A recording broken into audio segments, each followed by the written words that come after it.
Tonight, joining us now, Charleston County Sheriff Al Cannon, who is an expert on counterterrorism. Also, Michael Smith, also a counterterrorism expert. And guys, I appreciate you joining us. Let's first talk about these so-called soft targets. We're talking about arenas. We are talking about shopping malls. Is there any way we can protect ourselves 100% of these so-called soft targets? We'll let you answer this one. By definition, they are not as well guarded or protected. Right. And so they represent far more opportunities than what we've hardened. You know, if you think in terms of burglary and that sort of thing, we talk about hardening your house, and you know they'll go somewhere else. Well, where they go is where the pickings are easier.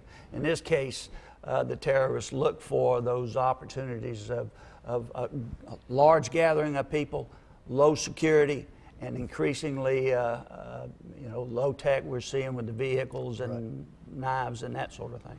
Michael, are they terrorists chomping at the bit to attack us on U.S. soil? Yeah, they have been. Since 2014, they've been calling for attacks in the West. The UK is a priority target, as is the United States. And what you've also seen increasingly in recent months is a showcasing of child casualties and strikes targeting Islamic State positions in Iraq and Syria. So really what you see is all of that being used to stimulate thinking about ways that a prospective supporter, a would-be terrorist, can demonstrate their support with an attack that can help to avenge that type of activity or those unfortunate results of our counterterrorism operations. And so I think that most likely factored into the strategic calculus of this terrorist in terms of the target that he selected for the attack. It's sickening. I mean, they're killing 8-year-old girls here, and they're using it as a marketing tool. Right, exactly. I mean, this ultimately, unfortunately, this is about building credentials, spilling the blood of so-called disbelievers here in the West, especially civilians, and those credentials are really used to build and reinforce support in its primary areas of operation, where you find a lot of seasoned jihadis whom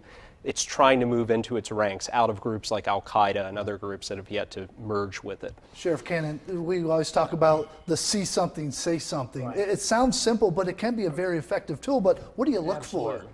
Well, you look for really, in the first instance, something that's out of place. People know their communities. They know their shopping.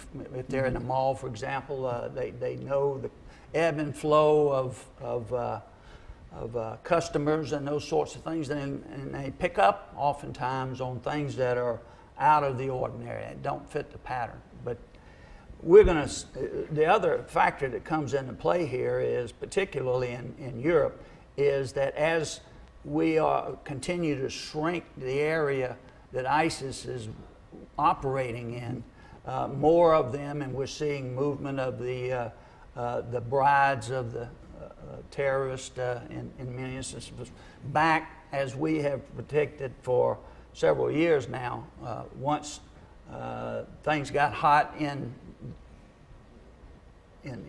Syria, that they would be coming back to Europe. Right. And of course that impacts us because a lot of those no visa type visitors, they can come over on their passports. This most recent individual was born in Britain.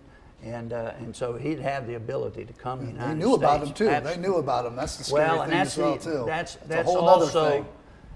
That's also a lot of what we're seeing is you investigate these folks and you look hard at them, and at some point you got to make a decision. Is this individual a threat? And at some particular point in time you say, I got to move on, because we've got investigations literally that many of the people in Washington have said in every state. So that's a real challenge. All right, Sheriff Cannon, Michael Smith, I appreciate it. Talk about it all day, but we are out of time. So appreciate you for coming in and talking about this.